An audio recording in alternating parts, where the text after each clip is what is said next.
bersalin. Memanglah kami mina mentang yang hana semangat baca bersalin. Ngumpat lonjak pidato mandum hana semangat baca bersalin. Ciku mia banan tan bola. Galau gila kata surah pulau kailau. Yang terkedi kedai kopi yang nalai bola sampai rumah tu. Kamu sibah ada tu. Pasti tak sabar. Anak tengok malam awal-awal Pak Luai. Yang bahkan naji kedawa lo main bola. Longrak deh, Argentina, nyorak Perancis. Nah idola lambat nonton bola. Idola lo Messi, idola lo Ronaldo. Anak muda turi pisau idola. Idola umat Muslim kan yang idola. Idola umat Muslim adalah Nabi Muhammad sallallahu alaihi wasallam. Buka kajitnya tak bahas tentang main bola. Nyo pi wadai je aju-aju tu. Nyo giu pidato long si jum. Pupana dah pidato si jum ile jangan wana umi mentau. Yang pidato si jum kan Ustaz Abdul Samad deh. Dari GO kejak kena pidato put si jum. Put boh mazhab gafai lamulet si jum tak pidato. Hau yang kejak si jum pidato. Ilong sambutan laulet. Kamu tiplok minyak gaje. Bukanya aku semangat ni jauh salim lombi salim si gadu. Ya lombi semangat si kedrawan mandum dengan pantun. Pak Camat jualan tomat. Jualnya di simpang Keramat. Kalau anda benar-benar umat Nabi Muhammad, jawablah salam dengan penuh semangat. Assalamualaikum warahmatullahi wabarakatuh.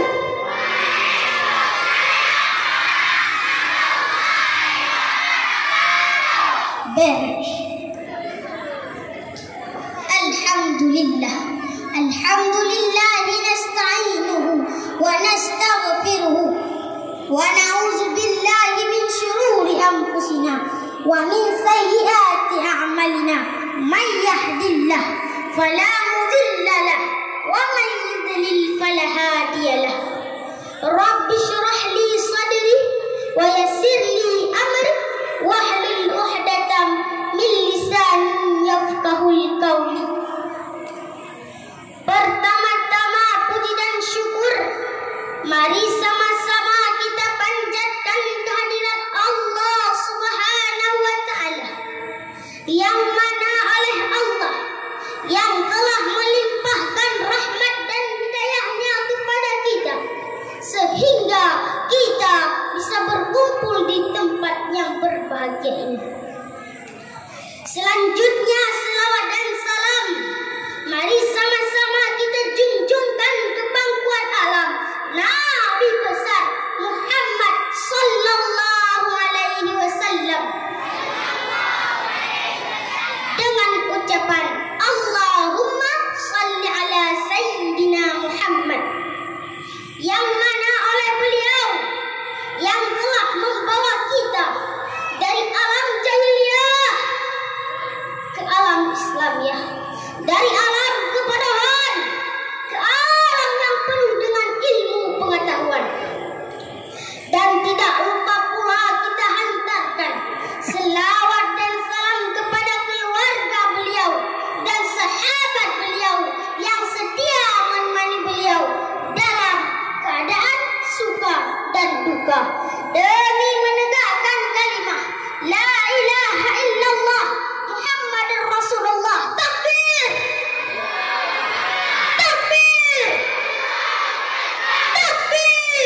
manusia.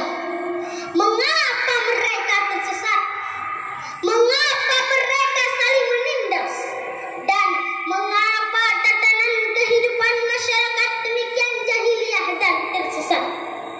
Setelah diangkat menjadi Rasul, beliau senantiasa berjuang untuk menyelamatkan umatnya dari kejahiliahan dan kesesatan yang bisa menyebloskan mereka masuk neraka. Allah menggambarkan kecintaan dan kasih sayang Rasulullah kepada umatnya. Sebagaimana Allah berfirman dalam surah At-Taubah ayat 128. Bismillahirrahmanirrahim. Laqad ja'akum rasulun min anfusikum azizun 'alaihi ma anittum harisun 'alaikum bil mu'minina raufur rahim. Sungguh telah datang kepadamu seorang rasul dari kaummu sendiri. Berat terasa olehnya penderitaanmu, sangat menginginkan keimanan dan keselamatan bagimu terhadap orang-orang mukmin. Hadirin kaum muslimin rahimakumullah. Begitu berat terasa oleh beliau penderitaan umatnya, sehingga beliau bersedia untuk menebus dan meringankan penderitaan itu. Misalnya, sakaratul maut yang demikian sakit saat menjelang wafat. Putri beliau Fatimah radhiyallahu anha bertanya, "Apakah sakaratul maut sakit ya Rasulullah?" Rasulullah justru meminta kepada Allah agar sakitnya sakaratul maut ditanggung oleh beliau. Andaikan beliau tidak menanggung sebahagian sakitnya sakaratul maut, maka sakitnya sakaratul maut yang dirasakan umatnya ini sangat berat, berlipat-lipat sakitnya sakaratul maut sekarang. Namun demi keselamatan umatnya, maka beliau menanggung semuanya itu. Hadirin kaum muslimin rahimakumullah.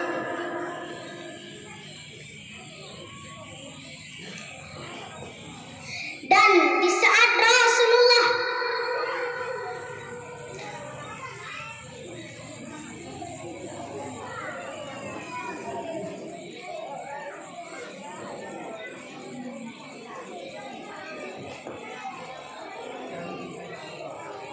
kita harus mencintai Rasulullah sallallahu alaihi wasallam. Karena sebagaimana hadisnya, la yu'minu ahadukum hatta akuna ahabba ilaihi min walidihi wa waladihi wan nasi ajma'in. Tidak sempurna iman seseorang bila belum sepenuhnya mencintaiku daripada orang tuanya, anaknya, dan seluruh manusia. Hadirin kaum muslimin rahimakumullah. Rasulullah sallallahu alaihi wasallam seorang yang tinggi akhlaknya, baik tutur katanya, kasih sayangnya, dan Rasulullah sallallahu alaihi wasallam sudah mendapat jaminan dari Allah Subhanahu wa taala kebahagiaan di dunia maupun di akhirat. Maka kalau ada orang bilang ada orang yang lebih hebat daripada Rasulullah, maka orang yang bilang tersebut sudah stres alias gila, crazy. Hadirin kaum muslimin rahimakumullah. Kita sebagai umat Nabi Muhammad, itu adalah nikmat yang paling besar diberikan kepada kita oleh Allah Subhanahu wa taala. Maka kita harus mensyukuri nikmat Allah Subhanahu wa taala. Berbicara tentang nikmat Allah Subhanahu wa taala, paling tidak ada dua perkara yang harus kita ketahui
persoalan yang pertama. Yang kedua, yaitu sikap orang yang menerima nikmat Allah Subhanahu wa taala. Sikap manusia dalam menerima nikmat Allah Subhanahu wa taala tidaklah sama. Ada orang yang menerima nikmat Allah Subhanahu wa taala, ia tidak ingat siapa yang memberikan nikmat. Ia tidak sadar bahwa yang memberikan nikmat itu adalah Allah Subhanahu wa taala. Padahal motor yang dia pakai made in Amerika Serikat, mobil yang mewah, mengkilat, rumahnya bertingkat 4, emasnya 24 karat, di giginya ada jemuran berkawan. Mau apapun tinggal suruh bodyguard. Tapi sayang 1000 kali sayang, mereka tidak pernah ingat akan akhirat. Betul apa betul? Na'udzubillah, summa na'udzubillah. Hadirin kaum muslimin rahimakumullah. Ada juga orang yang menerima nikmat Allah Subhanahu wa taala. Dia ingat siapa yang memberikan nikmat. Ia senantiasa mengucapkan kalimat-kalimat yang baik dan ucapan rasa syukur, dan ia mengucapkan lafaz-lafaz pujian, alhamdulillahirabbil alamin. Orang yang seperti itu akan ditambah nikmatnya oleh Allah Subhanahu wa taala. Hadirin kaum muslimin rahimakumullah. Sebagaimana Allah berfirman dalam surat Ibrahim ayat 7, la in syakartum la azizannakum wa la in kafartum inna azabi lasyadid. Sesungguhnya jika kamu bersyukur, pasti kami akan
Cok mi sikut. Cok mi sikut tu.